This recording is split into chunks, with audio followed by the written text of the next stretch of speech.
UFC 113. I'm ready.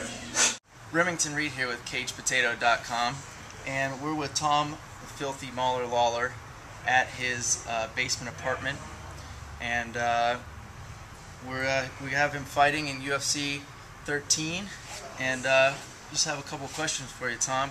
First of all, your first UFC loss with Aaron Simpson. How'd you deal with that? A lot of people felt like you got robbed. Well, I went ahead after the loss. I analyzed the tape. I watched some of the mistakes that I made, and the first way I dealt with it was by drinking heavily for about 2 months to try to console myself. Didn't work. Actually became more depressed. Went into a downward spiral. Still haven't recovered really, but I'm hoping that by the time May 8th comes around, I'll be sober. Well, good. We hope so too. We've had some exciting fights so far. How do you feel about this opponent change from Tim to Joe Doerksen? I feel pretty good. I wasn't that pumped up to fight Tim Crater. He's crazy. That's his nickname, Crazy Tim Crater. So there's no telling what could have happened in that fight. He might have tried to bite me. He might have tried to shank me.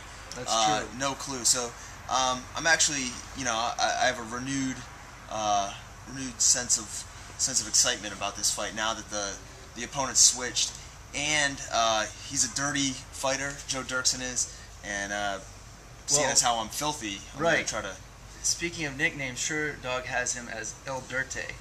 That is correct. Dirte with the E in French. Yeah, I think that's Spanish for whale's vagina. Your ring entrance. There's a lot of people excited about your next ring entrance. Can you give us a hint about what's going down this time? Not all of us want to see Seth Petrozelli on a leash again, but you're throwing us a curveball every time. Can't say we're not excited. What do we have in tune? Any hints? To tell you the truth, they're pretty much the decision is usually made that day. We're out shopping that actual day, so I'll be taking requests up until May 8th. I'll have to take requests for the weigh-ins up until May 7th. Okay. But I'm open to any suggestions. I don't really know what I'm gonna do, but I probably will bathe myself in maple syrup definitely before I come out to the fight. I like that. And where can people send these requests? You have your Twitter account or something? You can hit me up on Twitter at twitter.com/LawlorMMA. Hulkamania Tom Lawlor shirt seemed to be influenced from a walkout shirt, from your walkout presentation. How are the sales of that shirt going? It seems to be a hit.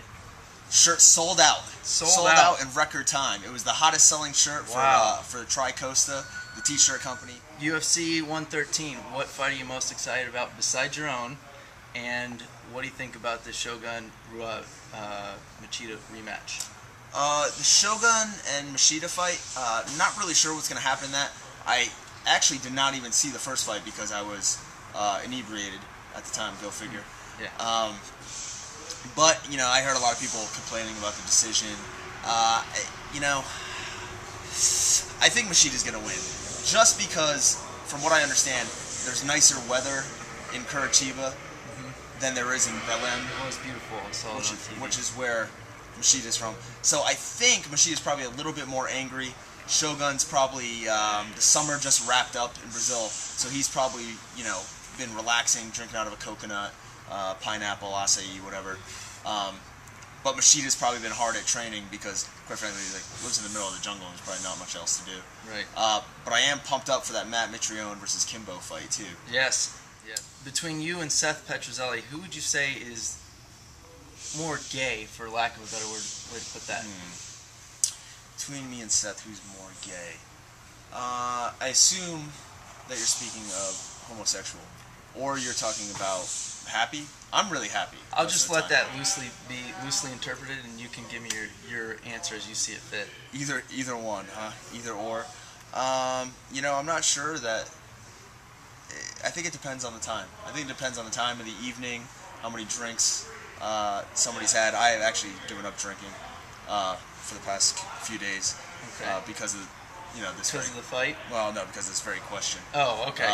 I figured that if anybody's even bringing me up in the same realm of gayness as Seth, that I should probably go ahead and reevaluate my life. Something.